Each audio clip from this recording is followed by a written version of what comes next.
Hey Planewalkers, welcome back to the channel. I hope you had a good day. I'm Burn2k and I'm here to share with you some Magic news. Yes, today we have no gameplay. It's a big day. It's the announcement day for the ban and the rebalance for Alchemy. So we'll go through this, look at what Wizard have decided to do with the game. First things first, we have some banned card in Standard. So we have all been waiting for this. Allrune's Epiphany is now banned in Standard. They have seen that this card was way too powerful in the matchup that they look at. That was a surprise for no one. Allrune's Epiphany plus the Galvanic Iteration was the biggest combo. After that, they have banned another blue card. They thought that the blue control deck were too strong even without the Epiphany, so they have banned Divide by Zero. Divide by Zero was a great card to help all blue control deck. It was a bounce spell that gave you some card advantage, so you slow down your opponent by bouncing a permanent to their end, and you get a listen back after that. So that was a pretty big deal, and they think that with those two bans, the blue deck will be more balanced in the Standard format. Also, they've made another ban. They claim that it's to weaken the white and green deck, the mono white, the mono green. They all using Faceless Haven, so Faceless Haven is now banned. I think that's a nerf for every snow deck, but they think that this will make the difference with the mono white and mono green to make them more even with the other deck. Also, we have some historic ban. Let's wait, I need to toss that window a bit. And in historic, we have Memory Lapse that was suspended for a while. It's now banned, so probably some wildcard reward for every player who lose their Memory Lapse. And all those change, the ban, are effective on tabletop right now. So if you're playing paper Magic, those bans are already effective, and for Arena it's coming on the 27th. And now let's see the change for the Alchemy format, the Buffs and Nerfs.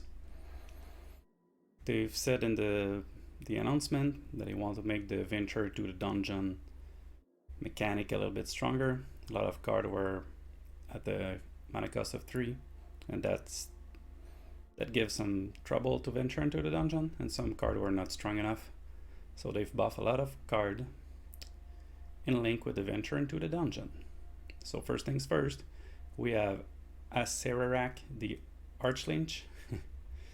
Tough one. Is getting a buff, so when you're attacking, you create a 2/2 black zombies for every opponent you have on a battlefield, unless an opponent sacrifices a creature, but a sacrifice a creature trigger is no longer there. So the buff is no longer here. We have another buff to assemble the parts. So the ability that assemble the parts gave to your card costs now 3. It was 4 previously. So you may pay 3, exile a card from your graveyard, shuffle it into your library, and create a token that's a copy of it, except it's a 4/4 black zombie in addition to its other type. So now the card costs less, the ability costs less to all the cards in your graveyard. So I feel that this might help some mill deck, some self-mill deck in the black, But let's see what's going on with that. After that, we have Blood Rage Alpha. So it was a 4/3. It's now a 4/4 creature. That's a wolf. Maybe it will have more place in the werewolf deck, but there's already some pretty good 4-drop for those decks like Arlen. But let's see. Maybe it will help the werewolf deck. After that, we're coming back to the venture in the dungeon mechanic. So the Cloister Gargoyle has a mana cost reduced by 1. Originally it cost 3 to cast it. It was a 0/4, it's now a 0/3, so it's a little bit easier to kill, but it's a turn 2 drop for the venture into the dungeon mechanic. So that was one of the points they were targeting with those change, making some more 2-drops for the venture into the dungeon. We have another buff to the land, Dungeon Descent. Originally, the card has an enter the battlefield tap ability that it doesn't have, and the ability was tap 4, tap the land, tap an untapped legendary creature, and you can venture into the dungeon. But now it's only 1 tap and tap a legendary creature. So that's a big buff, 3 mana discount. Another card to help the trigger for the dungeon. After that, we have Eliwick Tumblestorm, another card that works with a venture to the dungeon mechanic. So mainly the ultimate ability, the ultimate loyalty ability from the Planewalker is now reduced from 6 to 7, so -6. And you get an emblem with creature you control have trample and haste and get +2/+2 for each different dungeon you've complete. Let's see if this is fast enough, if people will be able to go through a dungeon more quickly with all those new buff. Let's see it. After that, we have Fate Reversal. So the mana cost is lowered by 1. Originally, you need to cast it with 1 black and 1 colorless. Now it's only 1 black. And you can return target creature from your graveyard to your hand, and you venture into the dungeon. So that's just like Rise did, but now you venture into the dungeon. So another buff for that mechanic. We have Find a Path, whose the rule text has changed a bit. So you can enchant a land, and you venture into the dungeon. You enchant a land, and this land it can be tapped to add 2 mana of any color. Originally it was 2 green mana. So that might help some multicolor deck to have access to all their color. But even with that, that's a slow card, a pretty slow card for what it does. We have the Puppet Riser. We've seen a buff too. It was a 3/3, it's now a 3/4. That's the only thing that changed. So it's a little buff. You'll be able to block some bigger creature with it. Nothing much to say about it. We have Precipitous Drop, also get a buff. So another venture to the dungeon card. It costs now 2 instead of 3. So when this enchant creature enters the battlefield, you enter into the dungeon, and the enchanted creature get -2/-2. If you've completed the dungeon, it get -5/-5. So that's kind of a removal for the venture to the dungeon deck. Let's hope they will be fast enough to complete their dungeon. And finally, we have Triumphant Adventurer, another venture into the dungeon card. So it was a 1/1 that touch, first strike as long as it's your turn, and when you attack, you venture into the dungeon. Now it's a 2/1, so it will hit harder if you don't block it. Maybe that's an incentive to block it faster.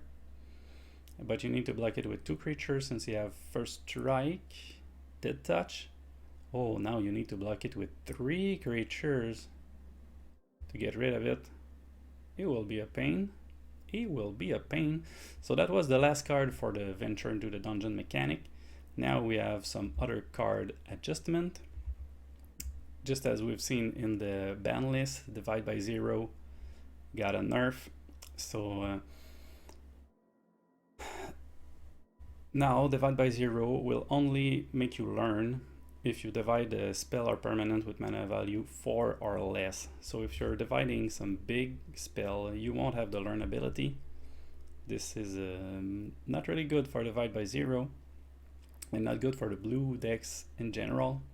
So let's see the other buff. I know that the blue will be a real buff with real nerf. So let's hope this is still playable. I'm a blue mage. That's my favorite color.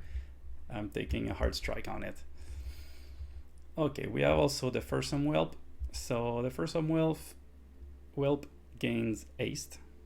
That's a buff, but he has a nerf. The reduce the reduced mana ability for the dragon is now not at the end of your end step, but at the beginning of your upkeep. So that gave your opponent one more turn to react to the first whelp before you gain the perpetually reduced cost. So that's a big nerf for that. Dragon will be less threatening. Let's hope for this. After that we have the big boy, the Hullbreaker Horror. Got a nerf too. Originally the card couldn't be countered. This is removed. That's the only change on that card. So you can counter it. That will be a little bit more tricky to play. When you cast a 7 mana spell, you don't always have some spare spell to make some counter spell to protect it. So we'll have to see if this impact a lot the Hullbreaker Horror, but I feel that once it's on the battlefield it will be just as strong as it was, but there will be a bigger challenge to put it on the battlefield. We also have a rule adjustment to the Inquisitor Capitan, so that the human cleric that costs 4, it's a 3/3, and when it enters the battlefield you go seek 3 creature with power 3 or less and you put 1 into the battlefield. So the change in the text is that you can no longer copy hit with the Glasspool Mimic, and if you blink it the trigger won't work. So it's only triggers when you cast it, so you need to hard cast it from your hand to get the trigger and the creature. After that we have another blue card, Lear, Disciple of the Drowned. He's got a pretty big nerf, I feel. So the change with this card is that the card in your graveyard has flashback only during your turn. So you cannot cast anything during your opponent's turn from your graveyard. The main purpose of Lear was to play in a control-y blue deck. Maybe now we can see this playing more in a aggressive Izzet deck where you can cast back your direct damage spell, but you can only cast them during your turn. That's a little bit harder to protect Lear because now you need to have your Fading Hope in your hand or Divide by 0, but Divide by 0 is not as much strong as it was. I don't see a lot of play for Lear, sadly. There we got a big nerf. After that, Sanguine Bloodstroke. So Brush Stroke, I always called that wrong, but it's a little nerf. I think that's pretty good. That will help everyone playing against this card. So whenever you sacrifice a blood token, each opponent lose 1 life, and you don't gain the 1 life that you were gaining before. So that's the little nerf on that. And finally, I think that's the last card. Yes, the last card is the Townraiser Tyrant, the big 4/4 dragon that we love to play, but everyone hate to face. Now it can only target a non-basic land. So you cannot target basic land from your opponent, so the monocolor deck will be happy about that. The player of Townraiser Tyrant, it gets really less effective. If your opponent don't play non-basic land, that's 4/4 4/4 flying. It's not that great, but let's see. I'll still try to play with it. I think that's a really strong card, so you can target the creature land from your opponent.